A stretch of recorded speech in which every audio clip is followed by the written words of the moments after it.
Starting oil painting can feel completely overwhelming. There are so many supplies. As soon as you enter an art shop, you get hit with rows and rows of liquids, different types of brushes, different shapes.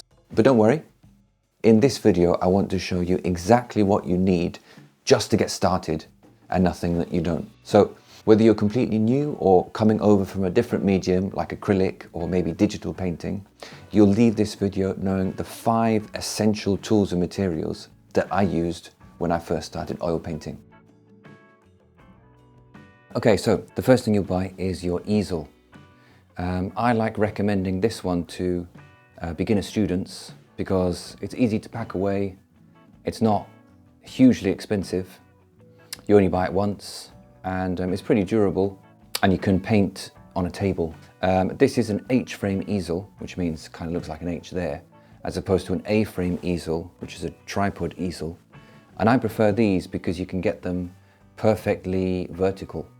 With the A-frames, they always lean slightly, which can cause problems with perspective in your work sometimes. So, first thing you do, you put your easel on the table, then you get what you're going to paint on. If you're starting, I would recommend using canvas paper. The main reason for this is you're going to want to practice as much as possible. And if you're painting a lot, you're going to use up a lot of these. And if you paint on stretched canvas is, if you see in art shops when they have canvas and it wraps around a wooden frame, that wooden frame is called a stretcher. So that's a stretched canvas. They may look quite small, but you'll be surprised, I'm talking to you from experience here, you'd be surprised how quickly all those stretched canvases can take up space in your studio wherever you decide to paint. I like these because they're really easy to store once the painting's dry. Canvas paper, and I've secured it to a drawing board. If you want to, you put the palette also on the drawing board, but you can put it on the table as well. You set up your canvas paper on the drawing board. The next thing you do is you decide what paints you're going to need. The first thing that you will definitely need is white. I'm using Winsor & Newton Flake White Hue Yellow. So I've got one variation which is cold yellow. This is lemon yellow. And this is a warm yellow. This is cadmium yellow. This, I've used Van Gogh for these. Van Gogh is kind of mid-range, I'd say. Van Gogh, and I've got some Rembrandts that I'm going to show in a bit. So I'd say Van Gogh, Rembrandt in terms of the brand, Winsor & Newton are all kind of mid-range, I would say. And I'll put a link to these in the description below. Blue. So I have a cold variation. This is a Rembrandt, by the way. Cobalt blue is cold. Ultramarine blue is a warmer blue, just in the blue family. Red. So, swap around. So again, I've got a cooler variation, which is alizarin crimson, and a warm variation of red, which is cadmium red. Ivory black, and then what they call the earth colors. Raw umber. I love this color. It's probably the cheapest color in my experience. And it's the quickest drying color. That's why I really like it. It's really good to do underpainting with, to sketch with. Yellow ochre and burnt sienna.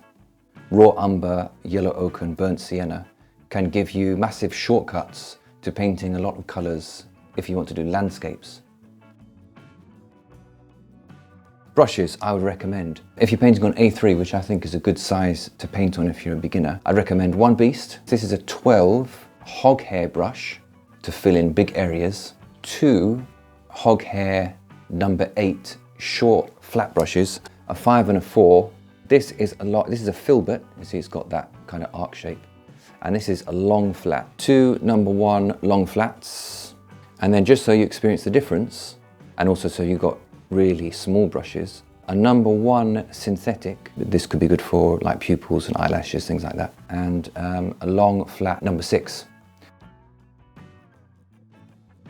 In terms of solvents for beginners, I would recommend this odorless solvent. This is basically turpentine, but it's had the smell taken out because the smell's not very nice. It gives me a headache. By the way, when you oil paint, I'd recommend opening a window just so there's constant flow of air. This is actually to clean brushes, but it can be good for initial washes when you're first starting oil painting. And I like to recommend this stuff, Liquin. It really speeds up drying time with oil, because what I found with my students is what is most alien to them is how long oil takes to dry. And then once you finish painting, of course, you're going to need to clean your brushes. This really makes a difference because, of course, the better you are at cleaning brushes, and I'll do a future video on this, the less you need to buy more and more brushes. So in order to clean your brushes, you will need this. This is great to clean brushes. This metal mesh, if you fill up your turpentine to just over this metal mesh, when you're kind of moving your brush up and down the metal grate, all of the paint comes off the brush and sinks at the bottom. So you need this with some of the odorless solvent for the first part to clean your brushes. And then you will need this. So a normal cheap bar of soap with some washing up gloves. If this helped simplify things for you, give it a like. It really helps support the channel and reach more beginner painters. And if you want to learn how to actually start painting with these materials, please consider subscribing. I've got step-by-step painting tutorials coming out next. If you've got any queries or questions about any of these materials or tools, please let me know in the comments below. Thanks so much for watching. I hope to see you in the next video.